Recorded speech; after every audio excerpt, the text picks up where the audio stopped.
Kristen Everett, Jordan Benning, Cindy Welch, Lanston, Marco, Amy Lanston, Jonathan Cobb, Julie McCurdy, Mike Whitby, Diane Riley. Mind you, there are still people upstairs. Okay, let's take these three and then we'll toss them on. Go ahead, please. Hi, my name is Dickley. It is my street name. I am very proud of it. Mostly because I get to come to events like this and they have to come.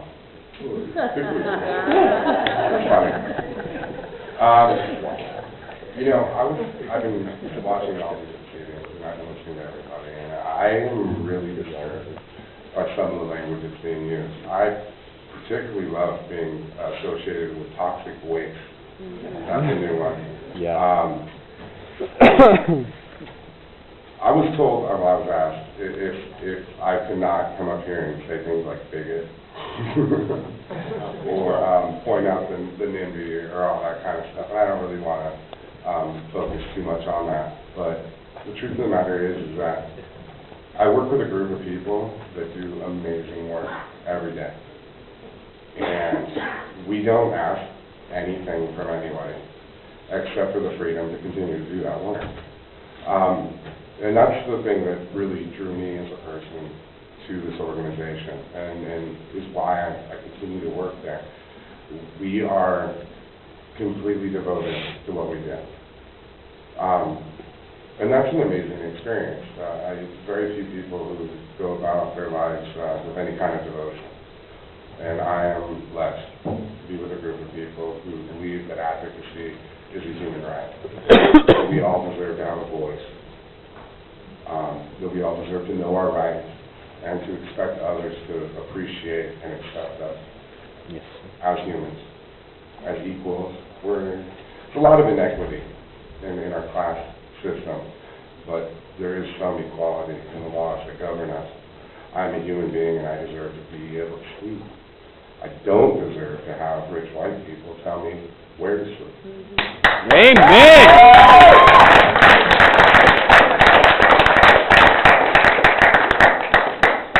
So I think that is the part of the argument where I'm lost. You know, the Pearl District says that we are going to drop their values on their homes and property. And I'm going to tell you this, it's actually your hatred that drops values. There's a point.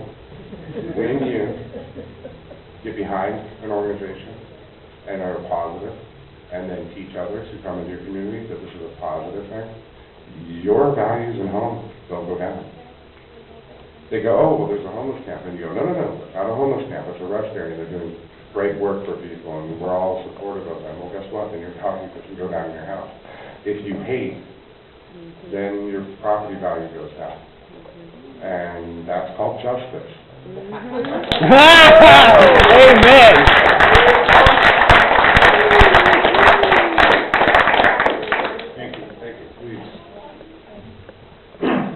Good evening. My name is Michael David Crawford, C-R-E-W-F-O-R-D.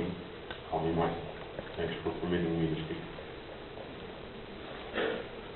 I'll say to you something that I said to the Portland Startup Weekend about a year and a half ago, that we are arguing at cross purposes here. I want to ask you why government even exists. What the argument is the structure of the government, for example, land uses and zoning and so on. Because some of my ancestors were some of the earliest settlers in what at the time were the British colonies of the New World, a great uncle of mine by the name of Roger Sherman was the fourth of the five, and so first and so most honored signers of the Declaration of Independence. On the back of the commemorative $2 bill from 1976, he's the tall guy with the tall forehead, boards from the right. On my paternal grandfather's side, General George B. McClellan of Clan Donald in Scotland gives me the right to wear a blue Clan Donald tarp. He was the General-in-Chief of the Union Army of the North at the outbreak of the Civil War. Shared with me an intense hard work and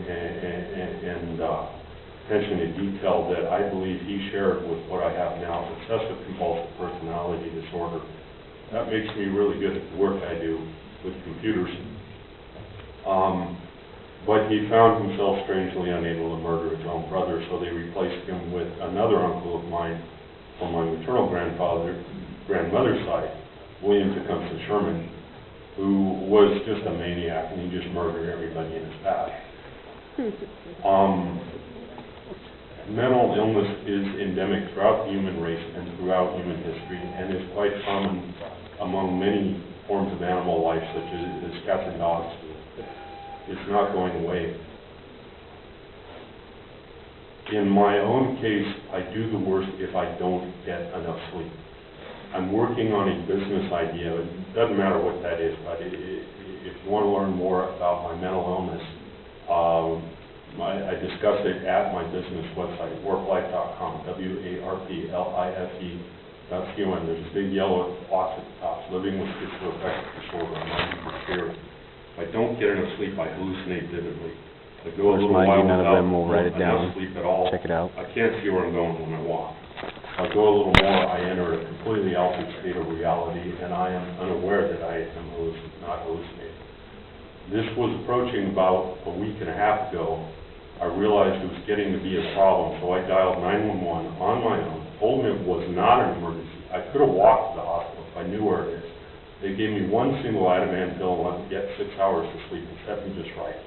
But had I continued to try to sleep on the street, out in the rain, in the cold, a side effect of the medicine I take for my psychosis called psychogenic polydipsia, or thirst of the mind, I have to urinate quite a lot, so I need to find a place where I can urinate without getting arrested. During the night, in order to avoid taking up a bed that somebody could use who doesn't have the choices that I do, I sleep during the day at R2D2. They have a porta potty there, and I do just fine. And I work at night on this business idea, for the most part, actually in the Pearl District. Powell's, just across Coot Street, there's a Starbucks that of all the batshit crazy things serves craft beer, fine French wine, and Parmesan encrusted chicken skewers. I need you to close it. Okay.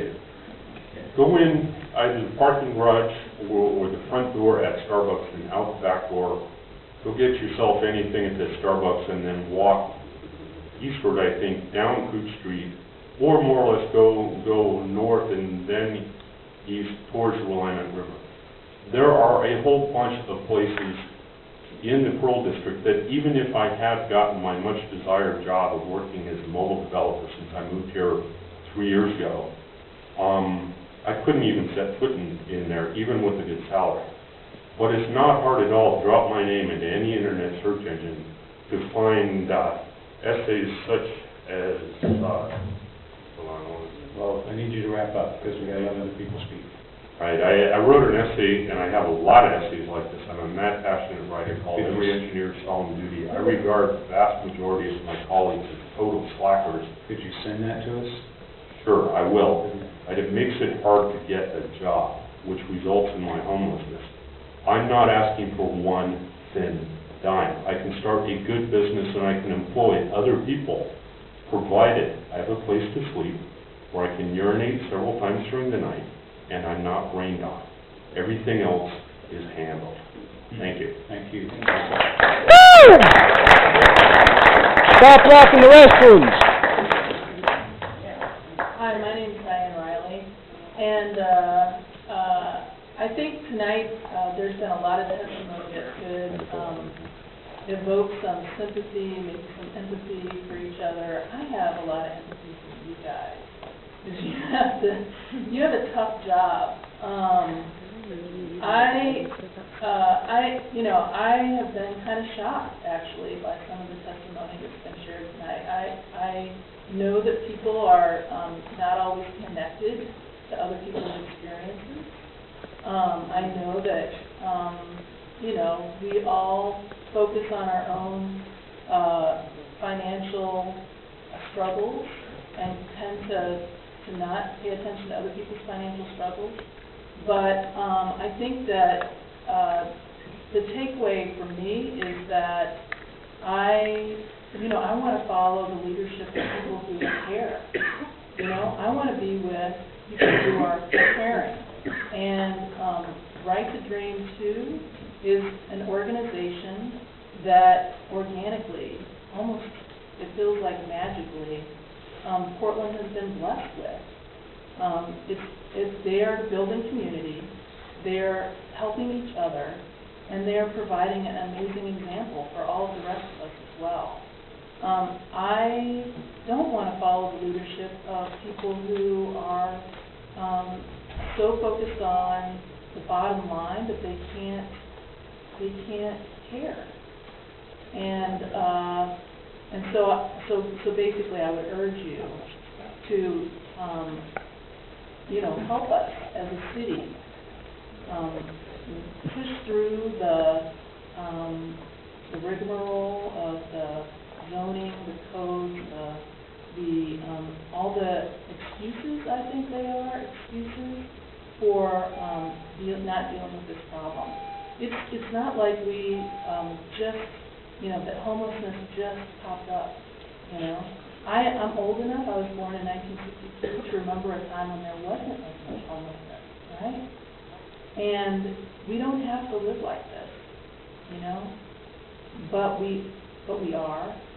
And I'm excited about people who are able to grapple with the reality of dealing with this issue and coming up with solutions. And I'm really excited to follow the leadership of Right to Dream 2. And I urge you to do the same. Thank you.